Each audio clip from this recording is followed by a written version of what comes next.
செய்திருக்கிறார். இந்த புதிய வருடத்துல நம்மை அடியெடுத்து வைக்கும்படியாக, இந்த புதிய வருடத்துல கர்த்தரை நோக்கி பார்க்கும்படியாக கர்த்தர் நமக்கு கிருபை செய்திருக்கிறார் இல்லையா? கர்த்தருக்கு நம்ம நன்றி செலுத்துகிறவர்களாக காணப்பட வேண்டும். தலைகளை தாழ்த்தி ஜெபம் செய்யும். எங்கள் அன்பின் பரம தகப்பனே, அப்பா, இந்த அருமையான காலை வேலைக்காக நாங்கள் உமக்கு நன்றி செலுத்துகிறோம். இந்த புதிய ஆண்டை கர்த்தர் எங்களுக்கு நீர் கொடுத்திருக்கிறீர், அதற்காக நாங்கள் உமக்கு நன்றி செலுத்துகிறோம். அப்பா சோஸ்திரம், ஒரு நிமிடம் நாங்க கடந்த வருடத்தை நாங்க திரும்பி பார்க்கையில எங்களோடு பயணித்தவங்க எத்தனையோ பேர் இந்த நாளில இல்லாத பொழுது நீர் எங்களுக்கு இந்த நாளை எங்களுக்கு ஈவாய் கொடுத்திருக்கிறீர். இதை விட பெரிய ஸ்லாக்கியம் வேறு எது தகப்பனே? இதற்கு நாங்கள் பாத்திரர் அல்ல. இருந்தாலும் கர்த்தர் நீர் எங்களை உங்களுடைய கரத்துல வைத்து தாங்கி ஏந்தி சுமந்து தப்புவித்தீர், உமக்கு நன்றி செலுத்துகிறோம். இந்த புதிய ஆண்டும் தகப்பனே, நீர் எங்களுக்கு பெரிய காரியங்களை செய்ய போகிறபடினால, எங்களுக்கென்று பெரிய திட்டங்களை கர்த்தர் வைத்திருக்கிறபடினால, உம்முடைய சித்தத்தை அறிந்து செயல்படுகிறவர்களாக எங்களை மாற்றி உம்முடைய கரத்துல ஒப்பு கொடுக்கிறோம் தகப்பனே. இவ்வளவு நாளா ஓடின ஓட்டம் வேற தகப்பனே. இவ்வளவு நாளா எனக்கு அது வேணும் இது வேணும் என்று சொல்லி ஓடிக்கொண்டிருந்த எங்களுடைய வாழ்க்கையில கர்த்தர் இந்த புதிய ஆண்டுல உம்முடைய சித்தத்தின்படி ஓட எங்களை நாங்கள் அர்ப்பணிக்கிறோம். கர்த்தர் நிச்சயமாகவே ஒவ்வொரு குடும்பத்திலும் பெரிய காரியங்களை செய்யுங்க. ஒவ்வொரு குடும்பத்திலும் அதிசயமான காரியங்களை நடப்பீங்க கர்த்தர். அப்பா சோஸ்திரம், அந்த ஜப வேலையில அப்பா நாங்க துவக்க ஜபத்திலேயே கர்த்தர் ஒவ்வொரு குடும்பத்தினுடைய சிறையிருப்பை நீர் மாற்றும்படியாக நாங்கள் ஜெபிக்கிறோம். ஒவ்வொருடைய இடுக்கண்களை நீக்கி போடும்படியாக ஜெபிக்கிறோம். ஒவ்வொரு குடும்பத்துல காணப்படுகிற பொருளாதார பிரச்சனைகளை நீக்கி போடும்படியாக நாங்கள் ஜெபிக்கிறோம்.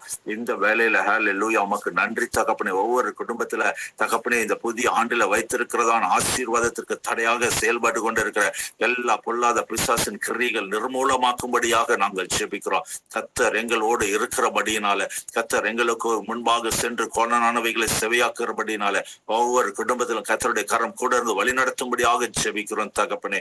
கடந்து வந்த பாதைகள் எவ்வளவோ கரடு முரடுகள் காணப்பட்டாலும் எங்களை நீர் பாதுகாப்போடு நடத்தினரே, உமக்கு நன்றி செலுத்துகிறோம். இந்த புதிய வருடத்துல அடி எடுத்து வைத்திருக்கிற ஒவ்வொருடைய வாழ்க்கையிலும் கர்த்தர் அபரிவிதமான ஆசீர்வாதத்தால நிரப்பும்படியாக நாங்கள் ஜெபிக்கிறோம். இடையூறுகள் வரதான் செய்யும், போராட்டங்கள் இருக்கதான் செய்யும். ஆனாலும் இவைகள் ஓடாக அப்பா நீர் எங்களை கரம் பிடித்து நடத்த வல்லவராய் இருக்கிறீர். உமக்கு நன்றி நன்றி நன்றி செலுத்துகிறோம் தகப்பனே. ஒவ்வொரு குடும்பத்தையும் கருத்துல ஒப்புக்கொடுக்கிறோம் தகப்பனே. உலக பிரகாரமான தேவைகள் மட்டுமல்லாதபடி தகப்பனே, முக்கியமா ஆவிக்குரிய வாழ்க்கையில வளருகிற அனுபவம் ஒவ்வொருக்குள்ள உண்டாகும்படியாக நாங்கள் ஜெபிக்கிறோம். கர்த்தர் பெரிய காரியங்களை செய்யுங்க, பெரிய காரியங்களை செய்யுங்க தகப்பனே.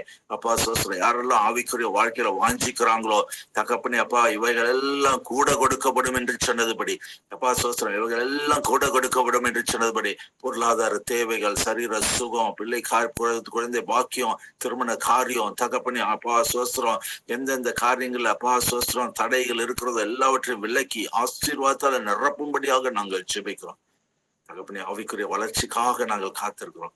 அதற்காக தானே தகப்பனே நீர் இப்படியாக ஒவ்வொரு நாளும் அப்பா சோஸ்திரம் இணைந்து ஜெபிக்கும்படியாக நீர் நல்ல தருணத்தை கொடுத்திருக்கு. இப்ப இந்த புதிய வருடத்துல அநேக தீர்மானங்களை எடுத்திருப்பாங்க தகப்பனே. ஆவிக்குரிய வாழ்க்கையில வளரணும்ன்ற தீர்மானம் முதலாவதாக காணப்படட்டும். எல்லாவற்றிற்கும் மேலாக ஆவிக்குரிய வாழ்க்கையில வளரணும்ன்ற தீர்மானம் முதன்மையாக காணப்படட்டும். கர்த்தர் நீர் உதவி செய்யுங்க. இவைகள் எல்லாம் கொடுக்கப்படும் என்ற வார்த்தையின்படி தகப்பனே நீர் ஒவ்வொரு குடும்பத்தையும் ஆசீர்வதி பொறுப்படுத்திக் கொள்ளுங்க. இந்த நாளில கூட நாங்கள் தியானிக்க இருக்கிற தகப்பனே வேத பகுதியை கர்த்தர் நீர் பொறுப்பெடுக்கும்படியாக நாங்கள் ஜெபிக்கிறோம். எங்களை தாழ்த்தி உடைய கரத்துல ஒப்பு கொடுக்கிறோம். மீட்பர் இயேசு கிறிஸ்துவின் ஜெபிக்கிறோம் நல்ல பிதாவே, ஆமேன் ஆமேன். கர்த்தராகிய இயேசு கிறிஸ்துவின் நாமத்தினாலே உங்கள் அனைவருக்கும் அன்பின் வாழ்த்துக்கள் மற்றும் புத்தாண்டு நல்வாழ்த்துக்களை தெரிவித்துக் கொள்கிறேன். இந்த நாள்ல கூட உங்களோடு இந்த வார்த்தையை பகிர்ந்து கொள்ளும்படியாக கர்த்தர் கொடுத்த ஸ்லாக்கியத்திற்காகவும் பாஸ்டர் மார்னிங் ஸ்டார் ஐயாவுக்காக நான் நன்றி செலுத்துகிறேன். புது வருடம் அநேக எதிர்பார்ப்புகளோட நம்ம இருந்தோம். கர்த்தர் நம்மை இந்த புது வருடத்துக்குள்ள காலி எடுத்து இல்லையா கடந்து வரும்படியாக கர்த்தர் கிருபை செய்திருக்கிறார். கர்த்தருக்கு நம்ம நன்றி செலுத்துகிறவர்களாக காணப்பட வேண்டும். ஏதோ இந்த புது வருடம் முதல்ல ஒரு 2-3 நாள் இந்த ஜனவரி மாசத்தோட முடிஞ்சு போச்சு அப்படின்னு சொல்லி இருக்கிறவர்களாக இல்லாதபடி இல்லையா, நேற்றைய தினத்துல ஒவ்வொருத்தரும் சபையில உற்சாகத்தோடு வாஞ்சியோடு அநேக காரியங்கள்ல இல்லையா நம்ம கர்த்தரிடத்துல இணைந்து ஜெபித்திருப்போம். அதே விசுவாசம், அதே நம்பிக்கை, அதே உற்சாகம் தொடர்ந்து நம்முடைய வாழ்க்கையில காணப்பட வேண்டும் இல்லையா?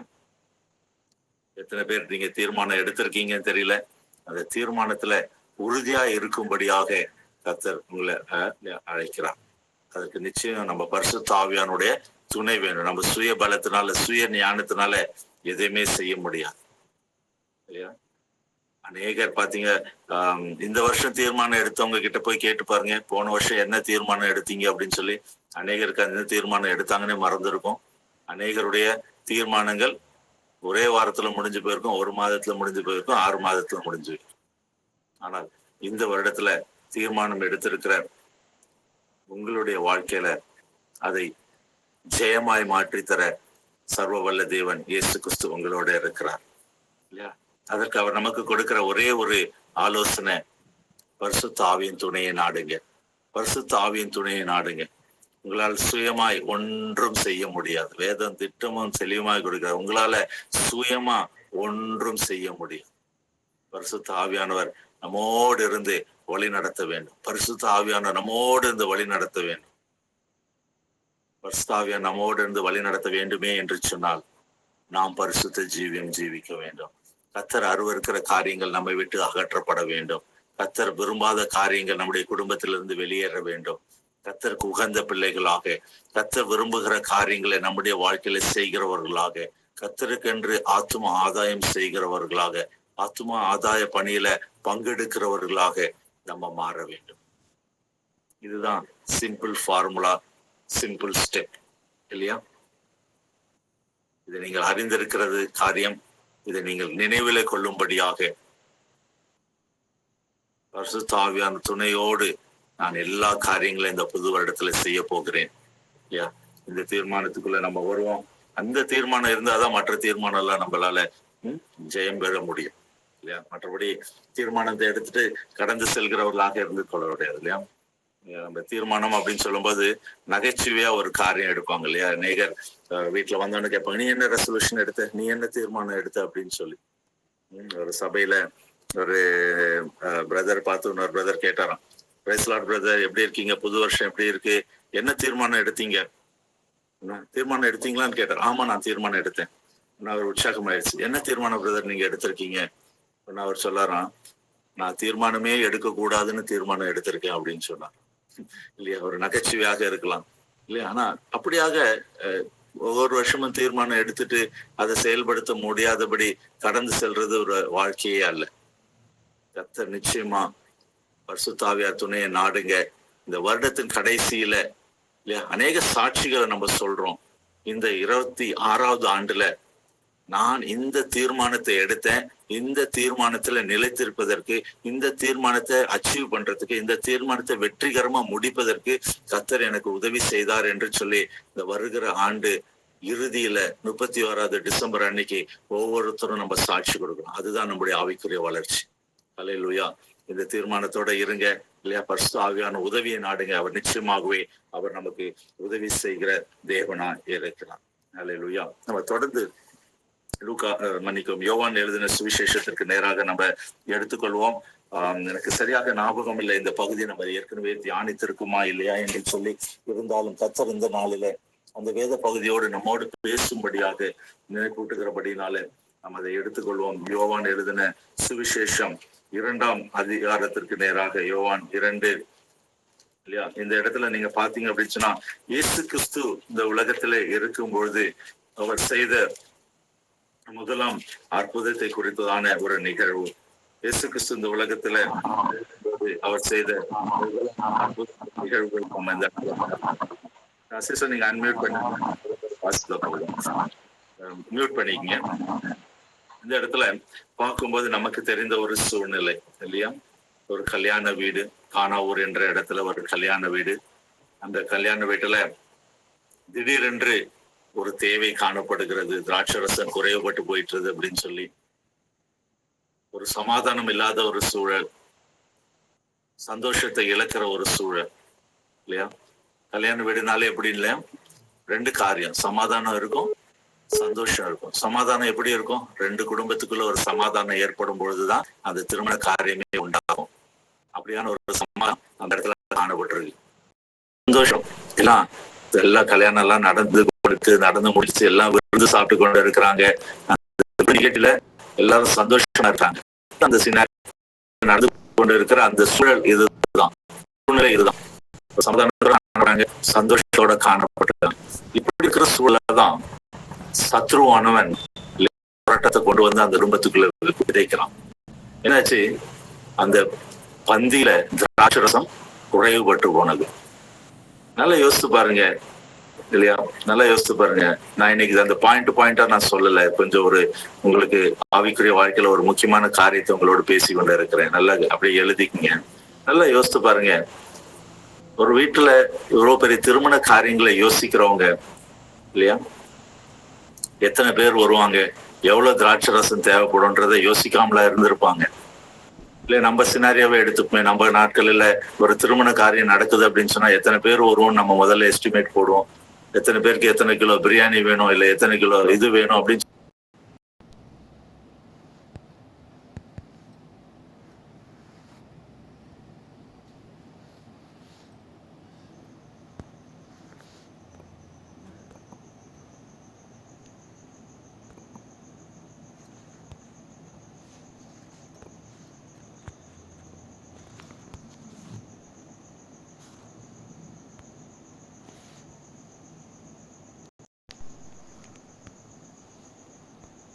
சொன்னா அந்த ரெண்டு குடும்பத்துல ரெண்டு குடும்பம்ன்றது ஒரு குடும்பமா இணைக்கப்பட்டாச்சு திருமணத்தின் மூலமாக.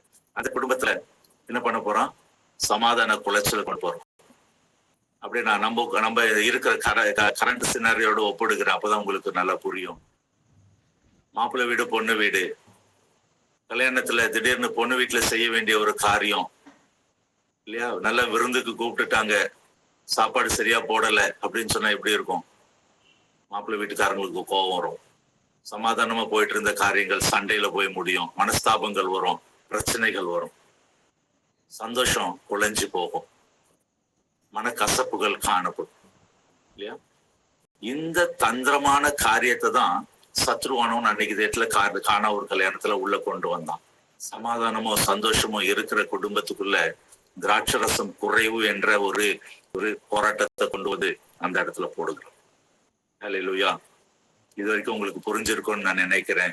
எத்தனை பேர் புரிஞ்சிருக்கோம்? நீங்க கன்செப்ட் கொடுங்கன்னா கையை உயர்த்தி காட்டுங்க. கர்த்தர் இந்த நாளில இப்படிதான் எந்தெந்த குடும்பத்துல சமாதானம் சந்தோஷம் இருக்குதோ ஏதோ ஒரு குழப்பத்தை கொண்டு வந்து போட்டு விடுகிறான் இல்லையா? சரி, இப்போ நம்ம அறிந்து கொள்ள வேண்டிய ஆவிக்குரிய சத்தியம் என்ன அப்படின்னு சொல்லி பாத்தீங்க அப்படின்னு சொன்னா, இந்த இடத்துல எப்படி அந்த பிரச்சனைய அந்த குடும்பத்தார் சால்வ் பண்ணாங்க, எப்படி எந்த குடும்பத்துல அந்த சமாதானத்தையும் சந்தோஷத்தையும் அப்படியே மெயின்டைன் பண்ணாங்க, அது ஒரு பெரிய பிரச்சனையா வெடிக்காதபடி, அது ஒரு பெரிய போராட்டமா வராதபடி எப்படி அவர்கள் பாதுகாத்து கொண்டாங்க, எப்படி அந்த பிரச்சனை பெரிய விதத்துல வராதபடி அவங்கள தற்காத்து கொண்டாங்க இல்லையா? இது நமக்கு ஒரு முக்கியமான ஒரு சத்தியம், ஆவிக்குரிய சத்தியம். இது ஒரு திராட்சை ரசத்தை குறித்ததான ஒரு காரியமாக இருக்கலாம். ஆனால் அனுதினமும் நம்முடைய குடும்பத்துல நடக்கிற ஒரு பிரச்சனை. இதுதான் சத்ருவானன் ஒவ்வொரு நாளும் நம்ம வீட்டுல கொண்டு வந்து அது இல்லை, இது இல்லை, அது சரியில்லை, இது சரியில்லை, அப்படி இருக்கு, இப்படி இருக்கு, எப்படி சொல்லி கொண்டு வருகிற ஒரு போராட்டம்.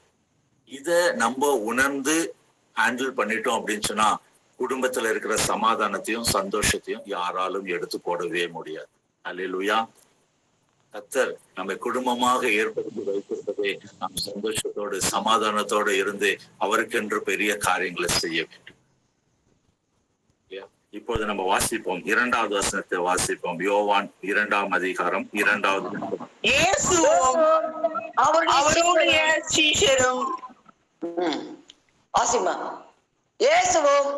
அவருடைய சீஷரும் அந்த கல்யாணத்துக்கு அழைக்கப்பட்டு இருந்தார்கள். முதலாவதாக என்ன பண்ணிக்கிறீங்க? இயேசு கிறிஸ்து அழைக்கப்பட வேண்டும். அந்த குடும்பத்திற்குள்ள அந்த கல்யாண வீட்டுல இயேசு கிறிஸ்து அழைக்கப்பட்டிருந்தார். நம்முடைய குடும்பத்துல நம்முடைய வாழ்க்கையில இயேசு கிறிஸ்து அழைக்கப்பட வேண்டும். எந்த ஒரு சூழ்நிலையாக இருந்தாலும் சரி, எந்த ஒரு காரியமாக இருந்தாலும் சரி, யாரை இன்வைட் பண்றீங்களோ, யாரை அழைக்கிறீங்களோ தெரியல. ஒவ்வொரு நாளும் காலையில எழுந்த உடனே, இயேசுப்பா நீர் எங்களோடு வாங்க, இயேசுப்பா எங்களோடு இருந்து இந்த காரியத்தை நடப்பீங்க, நான் இன்னைக்கு இதை செய்ய போறேன், நான் இன்னைக்கு இதை செய்ய போறேன், என்னோட வாங்க, என்னோட வாங்க, எனக்கு ஆலோசனை கொடுங்க, எனக்கு கைட் பண்ணுங்க, எனக்கு தேவையான காரியங்களை பாதுகாப்பு கொடுங்க. அதிகாலையில ஒவ்வொரு நாளும் இயேசு கிறிஸ்துவை அழைக்கிறவர்களாக, குடும்பத்துல 5 பேர் இருந்தா 5 பேருடைய காரியங்களையும் இயேசு கிறிஸ்துவை அழைக்கிறவர்களாக காணப்படுகிறார். அப்பொழுது அவர் பரிசுத்த ஆவியானுடைய துணையை அனுப்பி நமக்கு ஒரு பாதுகாப்பை கொடுப்பார். இந்த குடும்பத்தார் செய்த ஒரு ஞானமான ஒரு காரியம், அந்த ஊர்ல இருந்த எத்தனையோ பேரை அழைச்சிருக்கலாம், எத்தனையோ பேர் விடுபட்டு போயிருக்கலாம். ஆனால் அவர்களில் அழைக்கப்பட்ட ஒரு முக்கியமான ஒரு மனிதர் இயேசு கிறிஸ்து, இல்லையா? அந்த நாட்கள்ல நீங்க யோசிச்சு பாருங்க, இயேசு கிறிஸ்து எப்படியாவது அறியப்பட்டிருந்திருப்பார். அவர் ஒரு தச்சனுடைய மகனாக, அந்த ஊர்ல இருக்கிற ஒரு சாதாரண குடும்பத்துல இருக்கிற ஒரு மனிதனாக தான் அழைக்கப்பட்டிருப்பார். அவருக்கு என்று சொல்லி ஒரு அங்கீகாரம் இருந்திருக்கா இல்லையா? அது வரைக்கும் அவர் பெரிய அற்புதம் செய்தார் என்று சொல்லி அவருக்கு கூட சீஷர்கள் இருந்தாங்க. அப்பதான் சீஷர்கள்லாம் அவர் கூப்பிட்டு இருக்காரு. அப்பதான் அவர் ஊழியத்தை ஆரம்பிக்கிற ஸ்டேஜ். ஆனா அதுக்கு முன்பாக அவர் அற்புதத்தை செய்ததற்கான ஆதாரம் வேதாகமத்துல கொடுக்கப்படவில்லை. இது முதலாவது அற்புதமாக வேதாகமத்துல சொல்லப்பட்டு இருக்கிறது. அப்படி இருந்த மனிதருக்கும் ஒரு அழைப்பு கொடுக்கப்பட்டிருந்தது. அவர் சாதாரண மனிதராக, ஒருவேளை யோசித்து கொண்டிருக்கலாம், இவ்வளவு நாள் நான் ஜெபித்து கொண்டு இருக்கிறேன், இவ்வளவு நாள் ஆலயத்துக்கு போயிருக்கிறேன், என் வாழ்க்கையில கர்த்தர் இது வரைக்கும் எந்த அற்புதத்தையுமே செய்யவில்லையே, இனிமேலும் செய்ய போறாரா அப்படின்னு சொல்லி சத்ருவானன் தேவையில்லாத குழப்பங்களை கொண்டு வரலாம். ஆனால் உங்களுடைய கடமை, நம்முடைய கடமை, இயேசு கிறிஸ்துவை அழைக்க வேண்டும். அதுல மாற்று கருத்தே கிடையாது. அவரை ஒவ்வொரு நாளும் நம்முடைய குடும்பத்திற்குள் அழைக்க வேண்டும். நம்ம செய்கிற ஒவ்வொரு நிகழ்ச்சிகளில, நம்ம செய்கிற ஒவ்வொரு வேலைகளில, ஏசப்பா நீங்க எங்களோடு வாங்க, எங்களோடு வந்து ஆலோசனைகள் கொடுங்க என்று சொல்லி நாம் அழைக்கிறவர்களாக காணப்பட வேண்டும். இரண்டாவதாக அடுத்த வசனத்தை நம்ம வாசிப்போம். திராட்சரசம் குறைவுபட்ட போது இயேசுவின் தாய் அவரை நோக்கி, அவர்களுக்கு திராட்சரசம் இல்லை என்றார். இந்த இடத்துல இரண்டாவது காரியம், முதலாவது இயேசு கிறிஸ்துவை அழைக்க வேண்டும். இரண்டாவது காரியம், அந்த தாயார் செய்த ஒரு முக்கியமான ஒரு காரியம். இப்படி ஒரு பிரச்சனை இருக்கு அப்படின்னு சொன்ன உடனே அங்கும் இங்கும் ஓடல, அதை இதை செய்யணும்னு சொல்லி அவங்க வாஞ்சிக்கல. இயேசு கிறிஸ்துவிடத்துல பிரச்சனையை கொண்டு போனார்கள். நம்முடைய வாழ்க்கையில நம்ம என்ன பண்ணி கொண்டு இருக்கிறோம்? பிரச்சனைகளை நம்ம எங்க கொண்டு போய் கொண்டு இருக்கிறோம்? நாசியில சுவாசம் உள்ள மனிதர்களை நம்பி ஓடிக்கொண்டு இருக்கிறோமா? எனக்கு அவங்களுக்கு தெரியும், இவங்களுக்கு தெரியும்னு சொல்லி ஓடிக்கொண்டு இருக்கிறோமா? இந்த நாளில ஒரு தீர்மானம் எடுப்போம். எந்த குடும்பத்துல எந்த பிரச்சனையாக இருந்தாலும், எந்த போராட்டமாக இருந்தாலும், எந்த ஒரு கஷ்டமாக இருந்தாலும், நான் இயேசு கிறிஸ்துவை மட்டுமே நான் செல்லுவேன், இயேசு கிறிஸ்து இடத்துல மட்டுமே நான் செல்லுவேன் என்று சொல்லி ஒரு தீர்மானத்தை எடுப்போம். அவர் நிச்சயமாகவே உதவி செய்ய அவர் வல்லவராயிருக்கிறார். மூன்றாவதாக அடுத்த வசனத்தை நம்ம, அதற்கு இயேசு, ஸ்திரீயே, எனக்கும் உனக்கும் என்ன?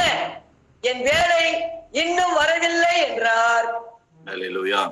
இந்த பகுதியை நம்ம அநேக முறை வாசித்திருக்கோம், தியானித்திருக்கோம். ஆனால் கொஞ்சம் நான் ஒவ்வொரு பாயிண்ட்டும் நான் வேகமாக சொல்லுகிறேன். ஒவ்வொரு பாயிண்ட்டுக்கும் நான் வசனங்கள் ஆதாரங்களை கொடுக்கல, நீங்களே தியானிங்க. ஒவ்வொரு ஒவ்வொரு வார்த்தைக்கும் நீங்க ஆதார வசனங்களை, வேதமத்தை தேடுங்க. கர்த்தர் நிச்சயமாக பேசுவார், இல்லையா? முதலாவதா இயேசு கிறிஸ்துவை அழைக்க வேண்டும் என்று சொல்லி பார்த்தோம். இரண்டாவதாக நம்முடைய காரியங்கள், பிரச்சனைகளை, போராட்டங்களை இயேசு கிறிஸ்துவிடத்துல கொண்டு செல்ல வேண்டும் என்று சொல்லுவோம். மூன்றாவதாக இயேசு கிறிஸ்து சொல்லுகிறார், என் வேலை இன்னும் வரவில்லை. இது என்னை குறிக்கிறது? கர்த்தர் இயேசு கிறிஸ்துக்காக காத்திருக்கிறவர்களாக, இயேசு கிறிஸ்துடைய நேரத்திற்காக காத்திருக்கிறவர்களாக, அவருடைய சித்தத்திற்கு காத்திருக்கிறவர்களாக, அவர் நமக்கு வைத்திருக்கிற காரியங்களுக்கு காத்திருக்கிறவர்களாக காணப்பட வேண்டும். அநேக நேரங்களில எல்லாமே எனக்கு இன்ஸ்டன்டா வேணும், உடனடியா வேணும், இது வேணும், அது வேணும், டக்கு டக்கு டக்குன்னு நடக்கணும். ஆனா கர்த்தர் இந்த நாள்ல, இந்த புது வருடத்துல அடியெடுத்து வைத்திருக்கிற நம்முடைய வாழ்க்கையில கர்த்தர் சொல்லுகிற ஒரு காரியம், நீ ஆசீர்வாதத்தை பெற்றுக்கொள்ள வேண்டும் என்று சொன்னால் காத்திருக்கிற அனுபவத்துல, புடமிடுகிற அனுபவத்துல கடந்து செல்லும்படியாக கர்த்தர் எதிர்பார்க்கிறார். அல்லேலூயா. அதற்கு ஒப்பு கொடுப்போமா? களிமண்ல ஒரு குயவன் ஒரு பானையை செய்யறான் அப்படின்னு சொன்னா, அந்த களிமண் இல்ல நீ தண்ணியில போட்டு இது பண்ணும்போது எனக்கு நல்லா இருக்கு, நல்லா குளிர்ச்சியா இருந்துச்சு, நல்லா ஜாலியா இருந்துச்சு, ஆனா நீ என்ன நெருப்புல வைக்க போறேன்னு சொல்றியே, எனக்கு எரியுமே, வெக்கையா இருக்குமே, வேண்டாம் அப்படின்னு சொல்லி அந்த பானை சொல்லிச்சுன்னா அது ஒரு நல்ல பானையா வெளியே வர முடியுமா? வரவே முடியாது. ஆனால் அந்த காத்திருக்கிற அனுபவம், புடமிடுகிற அனுபவம், அந்த அக்னி சுவாலையில கடந்து செல்லுகிற அனுபவத்தை ஒவ்வொருவரும் நாம் கடந்து செல்ல வேண்டும். அதற்கு நோ என்று சொன்னோம் என்று சொன்னால் கர்த்தர் நம்மை ஆசீர்வதிப்பதை எப்படி நம்ம பெற்றுக்கொள்ள முடியும்? மூன்றாவது காரியம், கர்த்தருக்கு காத்திருக்கிற அனுபவத்திற்கு நம்ம ஒப்பு கொடுக்க வேண்டும் இல்லையா? அடுத்தபடியாக நம்ம என்ன நடந்துச்சுன்னா, சொல்லிட்டு போறாங்க செய்யுங்க அப்படின்னு சொன்னாங்க.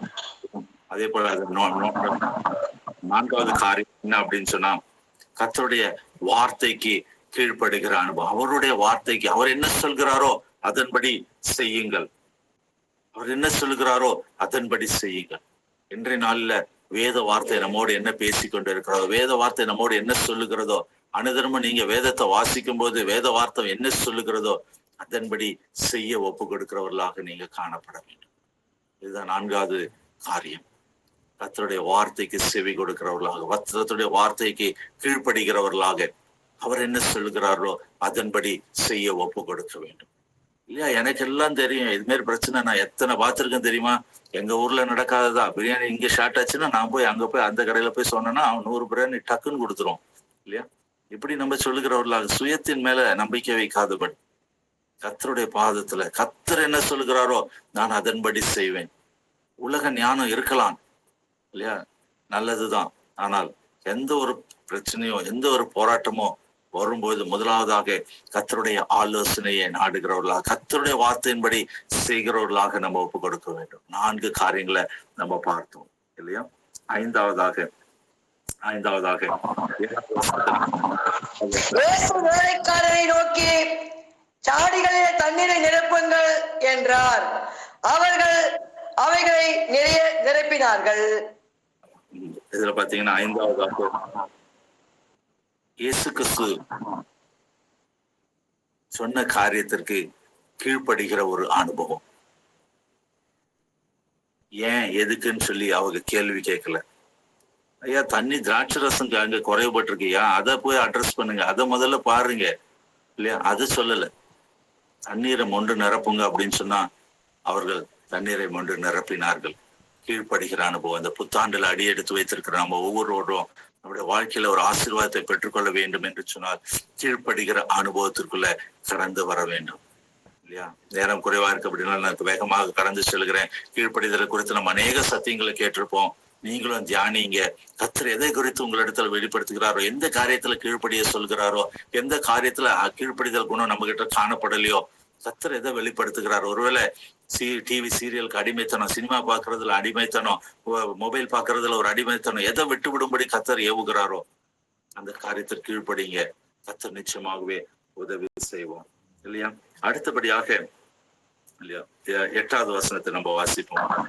அவர் அவர்களை நோக்கி நீங்கள் இப்பொழுது முன்பு பந்தி விசாரிப்புக்காரருக்கு கொண்டு போங்கள் என்றார். அவர்கள் கொண்டு போனார்கள். இந்த இடத்துல அந்த வேலைக்காரர்களுடைய விசுவாசம் இல்லையா? நம்முடைய இந்த புதிய ஆண்டுல வந்திருக்கிற நம்ம ஒவ்வொருடைய வாழ்க்கையில விசுவாசம் என்பது ஒரு முக்கியமான ஒரு காரியம். அவர்களுக்கு தெரியும், தண்ணிய உபத்து சொன்னாருன்னு தெரியும். அதற்கு அவர்கள் இல்லையா அந்த வார்த்தைக்கு கீழ்ப்படிந்தாங்க. அவர் சொன்னபடியே செய்தார்கள். ஆனா இது 2வது நிக்கல. அவர்களுக்குள்ள காணப்பட்ட விசுவாசம். இதை மொண்டு போய் கொண்டு பஞ்சு விசாரிப்புக்காரன்ட்ட கொடுங்க அப்படின்னு சொன்ன உடனே நம்மள என்ன யோசிச்சு பார்த்திருப்போம்? ஐயா தண்ணியை ஊத்த சொன்னீங்க, ஊத்திட்டோம், ஓகே நான் இப்ப பரவாயில்ல கொஞ்சம் கலர் மாறிட்டு அப்படியே நல்ல சிவப்பு கலரா வருது, திராட்சை ரசம் மாதிரி இருக்குது, பரவாயில்ல. அப்ப இது கூட ஓகே. ஆனா டேஸ்ட் திராட்சை ரசம் மாதிரி இருக்குமா இல்ல எப்படி இருக்கும்? சந்தேகம் இல்லை, அவிசுவாசம் இல்லை. மொண்டு கொண்டு போ அப்படின்னு சொன்னோன்னு மொண்டு கொண்டு போனார்கள். நம்மிடத்துல அந்த விசுவாசம் காணப்படுகிறதா? இல்ல கேள்வி கேட்டுக்கொண்டு உட்கார்ந்து கொண்டு இருக்கிறோமா? கர்த்தர் இதை செய்ய என்று சொன்னது கூட செய்யாதபடி இது அப்படி நடக்குமா, இது இப்படி நடக்குமா, இதை செஞ்சா இது கிடைக்குமா, அது செஞ்சா அது கிடைக்குமா என்று சொல்லி கேள்வி கேட்கிறவர்களாக நாம் இருந்து கொண்டு இருக்கிறோமா? விசுவாசத்தின் அளவின்படியே ஆசீர்வாதம் உண்டாகும். நம்ம ஒவ்வொருடைய விசுவாசத்தின் அளவின்படியே ஆசீர்வாதம் உண்டாகும். இந்த இடத்துல இந்த வேலைக்காரர்கள் அதை மொண்டு கொண்டு போய் என்ன பண்ணாங்க? அந்த இடத்துல பந்தி விசாரிப்புக்காரங்கிட்ட கொடுத்தாங்க. நடந்தது என்ன? அந்த 9வது வசனத்துல நீங்க பாத்தீங்க அப்படின்னு சொன்னா அந்த திராட்சை ரசம் எங்கிருந்து வந்தது என்று தண்ணீரை மொண்ட வேலைக்காரருக்கு தெரிந்தது என்று பந்தி விசாரிப்புக்காரனுக்கு தெரியாததினால் அவன்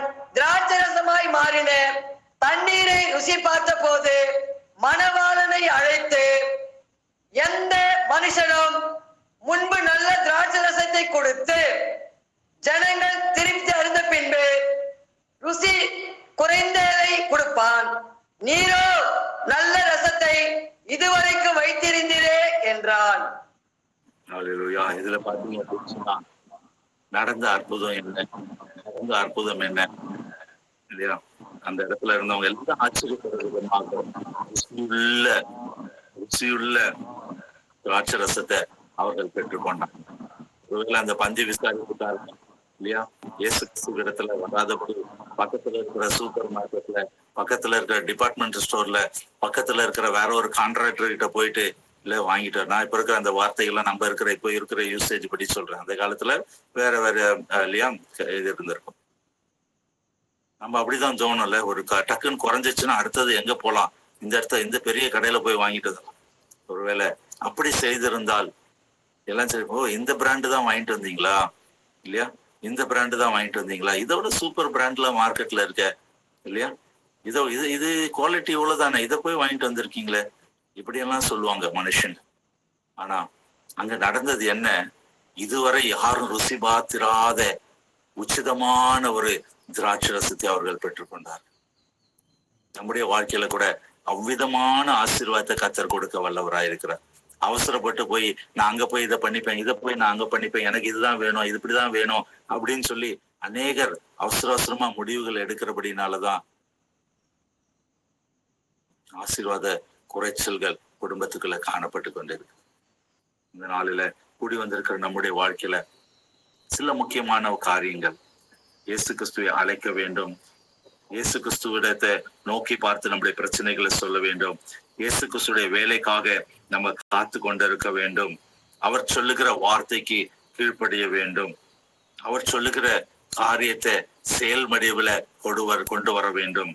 அடுத்தபடியாக அவருடைய வார்த்தையை விசுவாசித்து செயல்படுத்த வேண்டும். இப்படியாக செய்யும் பொழுது விசேஷித்த நன்மைகளால, விசேஷித்த ஆசீர்வாதத்தினால இதுவரை கண்டிராத ஒரு அற்புதத்தை நம்முடைய வாழ்க்கையில கர்த்தர் செய்ய வல்லவராயிருக்கு. புதிய ஆண்டுல இப்படியான ஒரு தீர்மானத்துக்குள்ள நம்ம உருவாமா. அநேக தீர்மானங்கள் எடுத்திருப்பீங்க, அநேக இல்லையா ஆசைகள் வாஞ்சைகளோடு இந்த புதிய வருடத்துல அடி எடுத்து வைத்திருப்பீங்க. இந்த தீர்மானங்கள், ஆசைகள், விருப்பங்கள் எல்லாம் நிறைவேறணும்னா இந்த குறிப்புகளை நீங்க மனதிலே வைத்துக் கொள்ளுங்க. நீங்க எந்த ஒரு தீர்மானம் எடுத்திருந்தாலும் அந்த தீர்மானத்தின் மத்தியில இந்த குறிப்புகள் இருக்கிறதா? இயேசு கிறிஸ்துவ அழைத்திருக்கிறீங்களா? அவரிடத்துல முதல்ல இந்த என்ன தேவைன்றதை சொல்லியிருக்கீங்களா? பிரச்சனையை எடுத்துட்டு போயிருக்கீங்களா? அவர் சொல்லுகிற வார்த்தைக்கு கீழ்ப்படிந்திருக்கிறீங்களா? விசுவாசம் உங்களுக்குள்ள காணப்படுகிறதா? தீர்மானத்தை எடுத்துட்டு இதெல்லாம் எப்படி நடக்க போகுது அப்படின்னு சொல்லி உட்கார்ந்துட்டு இருக்கோமா?